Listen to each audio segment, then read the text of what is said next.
New research reveals bombshell truth about cheating as tables turn on who's to blame. This is from news.com.au, so from Australia. But don't worry, it won't only be for my Australian fans if you're not in Australia, because, women exist everywhere.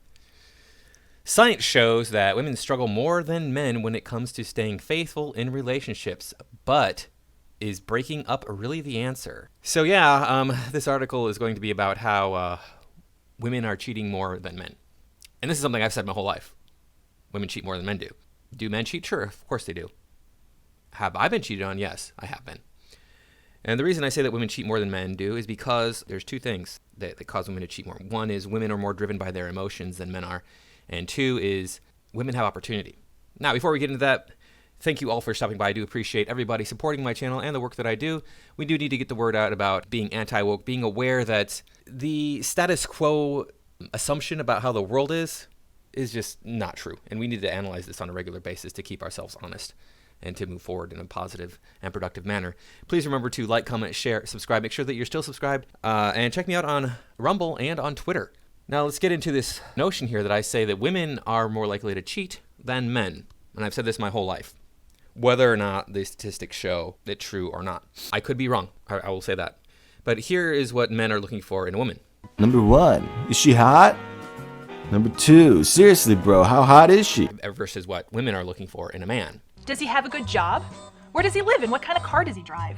He needs to be confident without being too arrogant. He needs to be funny, but not like goofy funny. He needs to be tall, but not too tall or like weird tall. He should be spontaneous, but only when I'm expecting it. Handsome is a plus, and handsome with good hair is better. No baldies, LOL. He needs to know the exact time to say all the right things. He needs to know the right time not to say anything. He really needs to know how to treat me like the woman I am, both in the bedroom and when we're out on the town. He needs to be family-oriented and good with kids, but not too good with kids, like in a creepy clown way. He needs to be intelligent, or at the very least, money smart, so we can know how to invest for retirement, the kids' college fund, and our funeral expenses. He can have his friends and do things with them, but only when it's convenient for me. He needs to care about me, but not be too controlling. Sometimes I just want to go out and have fun with the girls, and he needs to be okay with that and not get all like, hey, where are you going?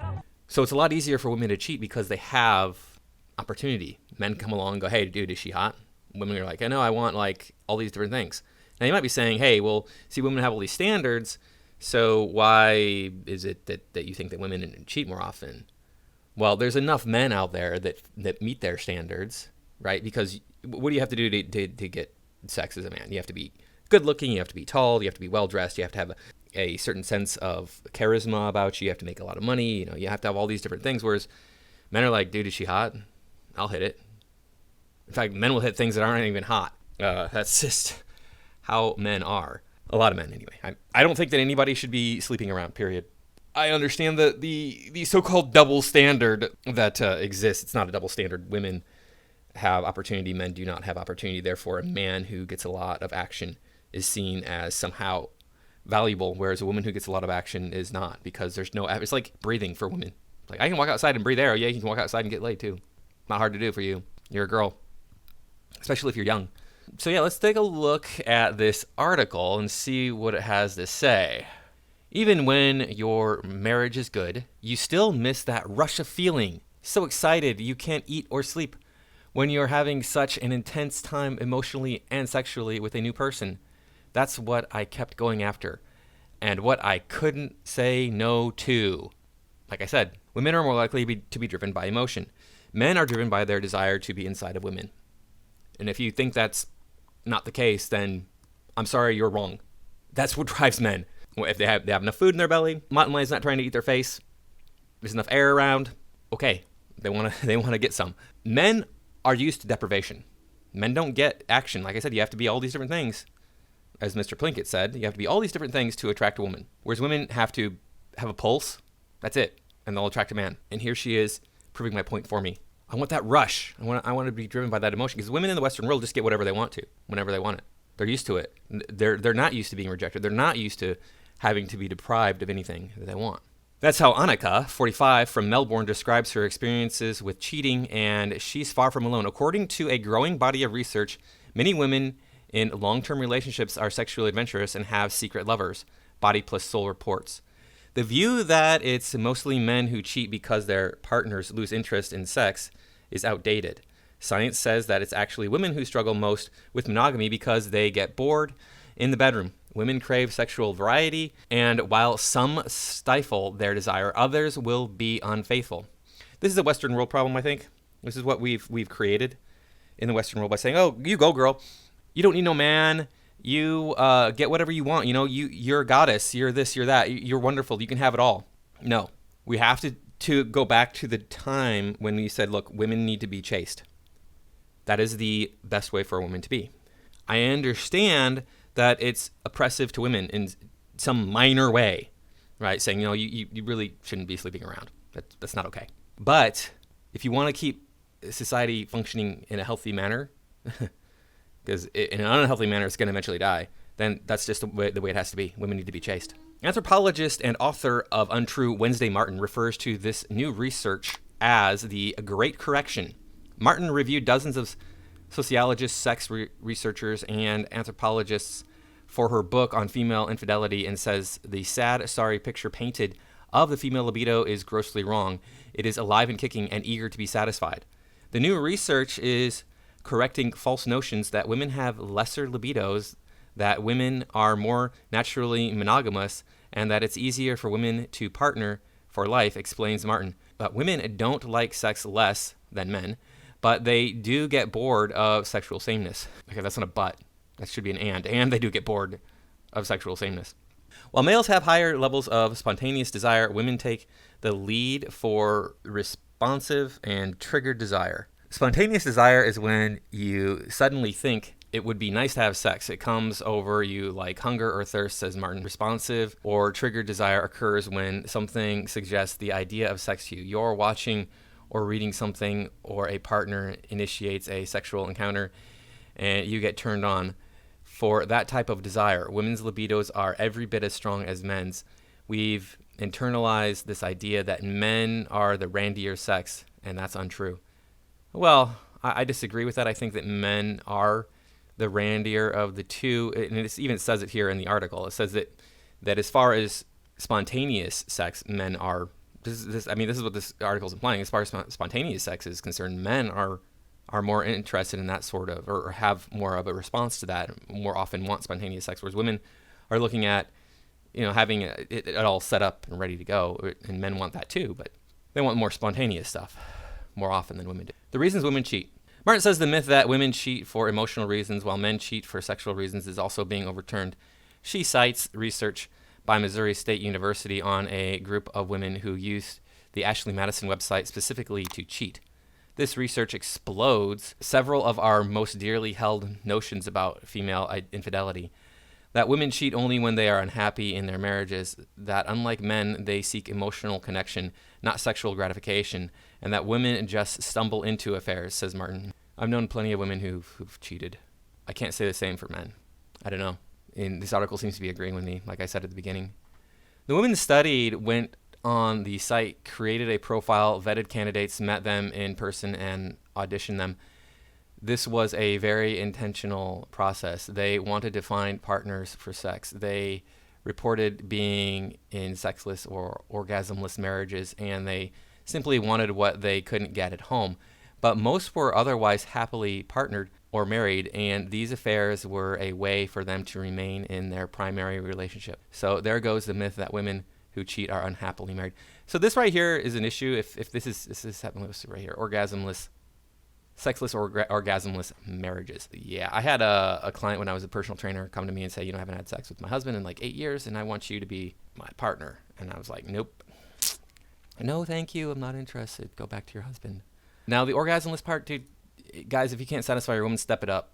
You got to figure out how to do that. That's on you. You got tools at your disposal. If you really just can't figure it out, there's the internet. The internet's right here. Man, you can do all the research you need to figure it out. Another critical piece of research from Dr. Marta Mina at the University of Nevada found that institutionalization in long-term partnership dampens women's sexual desire more than men's. Men who have regular sex with their partners are more satisfied sexually and with their relationship, but it's not the same for women. She says, this is true. Women lose about 1% of their sex drive a year in a long-term relationship. I don't know where that cuts off, because there's got to be a cutoff somewhere. I mean, does it go to zero?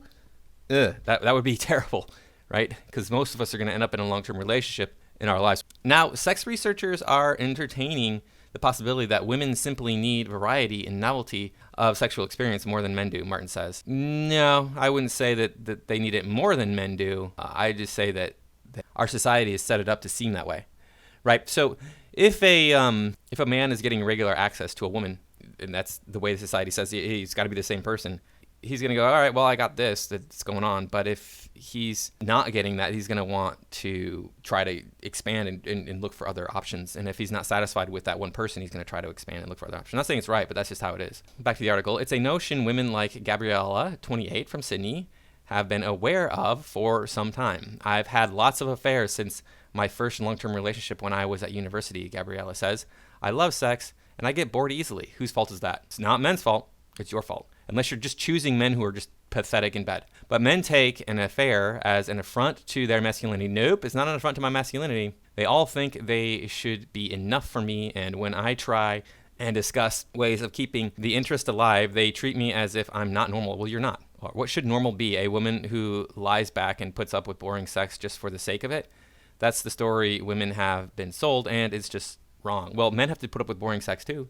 We all have to if you're going to be in a long-term monogamous relationship, that's just how it is. And no, it's not an affront to my masculinity for you to cheat on me. It's an affront to our relationship, to our commitment to each other. Okay? That's what it's an affront to. Now, I understand if you are otherwise happy and sex is not happening for you. It's not working. It's unsatisfying. I understand that you would want to cheat, but you still, as a woman especially, you still should not. Why is it worse for a woman to cheat than a man? Well, I'm so sexist, right? I'm just part of the patriarchy. Women should not cheat, but men can. It's no. Okay, here's the deal. If a woman has a baby, she knows it's hers. Period. She knows she's passed her genes on. That's what sex is all about from a biological point of view. Not all about, but mostly about from a biological point of view. That's why it feels so good. It's biological imperative. Now, if a man were to cheat and get someone pregnant, he knows that's his seed, that he's passing his genes on. That's why it's not as bad for a man to cheat, because a man isn't the one who's being deceptive. He's not being deceptive in the reproductive act. He's not the one. He is. Obviously, if he's lying to his woman, he's being deceptive. But as far as if reproduction happens, there's actually a baby formed from that, then the woman who's cheating could be like, well, that's yours, honey. It's yours, even though it's somebody else's. This is happening a lot these days. We're finding out. Whereas if a man gets a woman pregnant, well, then he knows it's his. See, it's not as bad for a man because a man is not cheating a woman out of actual reproduction, out of actually reproducing. Further exploring the myth that women are made for monogamy, it is the work of biologist Meredith Shivers at Queen's University, Canada. Shivers and her team invited men and women to watch porn while they had monitors on their bodies to measure their physical response and blood flow, which showed their sexual arousal. Straight men were mostly turned on by images of heterosexual sex and women having sex with women. But the heterosexual women had a more varied arousal menu. Women's bodies responded to men having sex with men, women having sex with women, and men and women having sex, and images of an erection. We traditionally think men get turned on by everything, and the truth is that a woman's body responds to more sexual stimuli, says Martin. Looking after lust and libido. So does the unleashed female libido always lead to infidelity? It doesn't have to, says Martin. Not if women can talk frankly to their partner about their desire for sexual variety and adventure, she says. This can avoid the inevitable boredom that besets many long-term relationships. Women start providing service sex. He wants it. I really don't. I will get it over with. Then women get into a cycle of thinking, I guess I don't really like sex. It's actually that they're not liking sex with the partner they've been with for many years, she explains. Yeah, maybe the sex just isn't fun for them because the man, well, we saw previously, the man isn't providing an orgasm or providing enough orgasms.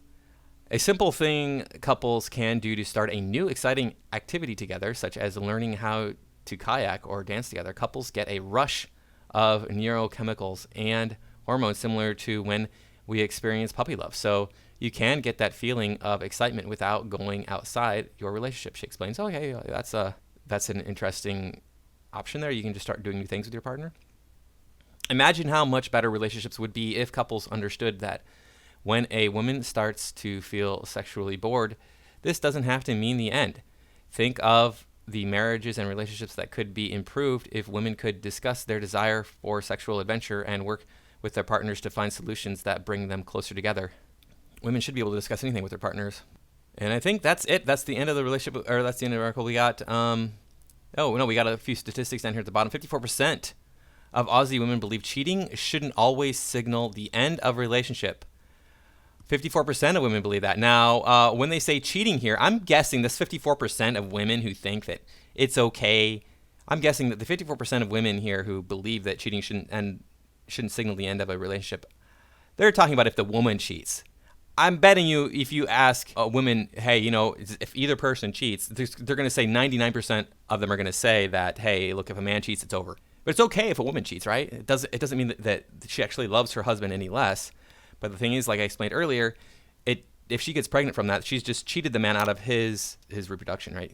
How is he going to be sure that he passed his seed on if you cheat on him? 2 in 3 Australians feel that the person affected most by infidelity is the partner of the unfaithful person. No, that's not the person who's affected most by it. The person who's affected most by it is the person doing the cheating and the person they're cheating with.